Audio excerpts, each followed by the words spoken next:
जिस परवेज मुशर्रफ को आपने आसानी से गद्दार डिक्लेयर कर दिया, उसके दौरे हुकूमत में आलमी मयार की 19 यूनिवर्सिटियां कायम की गई थी। फॉरेन रिजर्व की बात करूं तो $700 मिलियन से बढ़कर $17 बिलियन तक पहुंच गए थे। कराची स्टॉक मार्केट 700 पॉइंट से बढ़कर 15,000 पॉइंट्स तक जा पहुंची थी।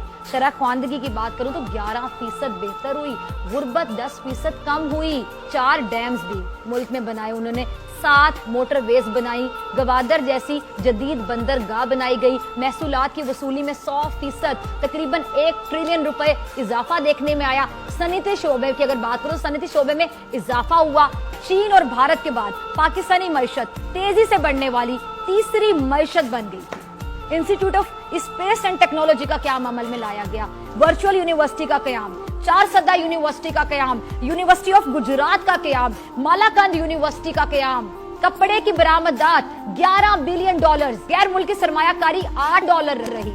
आलमी दर्जा बंदी में पाकिस्तान बैंकिंग मुनाफे में तीसरे नंबर पर आ गया था। तो इंफॉर्मेशन टेक्नोलॉजी की सनद वो $2 बिलियन तक जा पहुंची थी, जिसमें $1 बिलियन की बरामदात भी शामिल थी। सीएनजी सेक्टर में $70 बिलियन की सरमायाकारी हुई थी। टेलीकम्युनिकेशन सेक्टर की बात करूं तो 10 बिलियन की सरमायाकारी से 1.3 मिलियन नौकरियों के मौके पैदा हुए।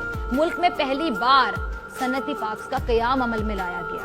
और सैंडिक की बात करूं, रेकोडिक की बात करूं, मार्बल की बात करूं, कोय की बात करूं, इसकी पैदावार जैसे बड़े मंसूबे कामयाबी से तकमील के मराइल तय करने लगे थे। ये कैसी गद्दारी की तारीफ बताई गई इस मुल्क में, ये कैसा गद्दार था जो इतना फायदा दे गया इस मुल्क को।